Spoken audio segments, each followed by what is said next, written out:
Hello friends, welcome to my YouTube channel KL study friends. CTET 2022-23 के लिए EVS की ये इम्पोर्टेंट क्लास है और इसमें केवल हम इम्पोर्टेंट टॉपिक डिस्कस करते हैं, क्योंकि इससे हर बार आपके सीटेट एग्जाम्स में क्वेश्चन देखने को मिलते हैं। तो यहाँ पर हम सारे पॉइंट डिस्कस करेंगे और इस क्लास में हम पढ़ने वाले हमारे नेपेंथीस पौधे के बारे में, जिसे पिचर प्लांट कहते हैं, अर्थात घटपर्णी पौधा। तो इससे कई क्वेश्चन बन जाते हैं।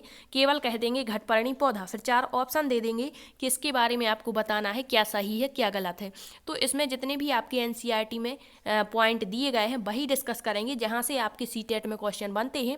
तो यकीन मानिए आपके इससे एक क्वेश्चन जरूर आपकी शिफ्ट में देखने को मिलेगा।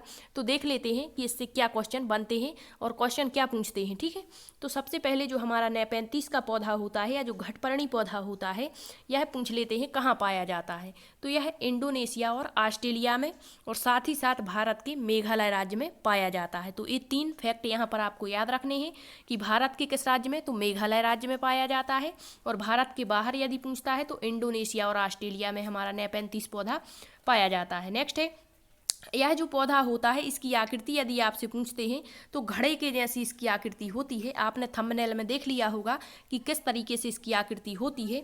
और यह पौधा हमारा जो होता है यह छोटे चूहों, कीड़े मकोड़ों और छोटे छोटे जीव जंतुओं को चालाकी से फंसाकर खा जाता है। अब क्वेश्चन पूछता है कि जो आपका नेपेंथीस का पौधा होता है यह जो है एक विशेष प्रकार की तारत्व की ध्वनि निकालता है क्या, तो नहीं, ये गलत हो जाएगा। तो देख लेते हैं, इसके ऊपर जो है पत्तियों का ढक्कन लगा होता है। अब आपके ऑप्शन में दे देंगे कि कटीली झाड़ियों का ढक्कन होता है या इस तरीके से कुछ भी देते हैं, तो आपको वो सही नहीं मानना, क्योंकि इसके ऊपर पत्तियों का ढक्कन लगा होता है और इससे एक विशेष प्रकार की खुशबू या सुगंध निकलती है, ना कि तारत्व की ध्वनि। तो ये भी आप याद रखना, इससे एक विशेष प्रकार की खुशबू निकलती है जिसकी वजह से जो कीड़े मकोड़े या चूहे होते हैं इसकी तरफ आकर्षित होते हैं और इसके जैसे ही इसके ढक्कन पर बैठते हैं और ढक्कन बंद हो जाता है तो यह उनको खा जाता है, मतलब चालाकी से फंसा करके खाता है। तो इम्पोर्टेंट फैक्ट है, इसका मोस्ट इम्पोर्टेंट फैक्ट रहेगा। ठीक है, इसके बाद पूछता है कि जो नेपेंथीस पौधा है ये तो शिकारी पौधा होता ही है, साथ ही साथ अन्य कौन कौन से पौधे हैं जो शिकारी पौधे कहलाते हैं आपके।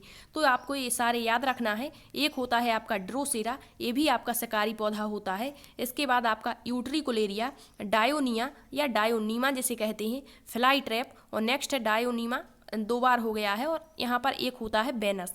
तो ये जो इतने पौधे दिए गए हैं ये सारे ही शिकारी पौधे हैं। नेक्स्ट है, यहाँ पर नोट पॉइंट लिया है हमने कि जो विष्णु चिंचलाकर हैं ये मध्य प्रदेश के इंदौर के निवासी थे और यह सूखे पत्तों से बहुत ही शानदार चित्र बनाते थे। तो इतना आपको नेपेंथीस यानी घटपर्णी पौधे के बारे में याद रखना है। अब हम एक पौधा और आपके NCERT में जिसका जिक्र होता है, जिसे हम कहते हैं हमारा क्रोटन पौधा। तो ये क्या कहलाता है क्रोटन पौधा, तो कभी कभी पूछ लेता है। तो याद रखना, क्रोटन पौधा जमीन के बारे में उसकी दशा को बता देता है, अर्थात यह संकेत दे देता है हमें कि यहाँ पर पानी की कमी है या फिर क्या है। ठीक है, तो पूछता है क्रोटन पौधा है, तो क्रोटन पौधा हमें जमीन के बारे में उसकी स्थिति बताता है। क्रोटन पौधे की जड़ जमीन में ज़्यादा गहरी नहीं जाती है और मिट्टी सूखने लगती है तो इस पौधे की पत्तियां भी सूखने लगती हैं, तो हमें पता चल जाता है कि यहाँ पर पानी की कमी है। ठीक है, तो ये एक प्रकार का सिग्नल देने वाला पौधा होता है जिसे क्रोटन पौधा कहते हैं। तो इतनी चीज़ें आपको इन दोनों के बारे में याद रखने हैं। NCERT का टॉपिक है और इससे आपके सीटेट एग्जाम्स में हर बार मतलब हर शिफ्ट में आपका क्वेश्चन देखने को मिल जाता है किसी ना किसी लैंग्वेज में। ठीक है, तो थैंक यू।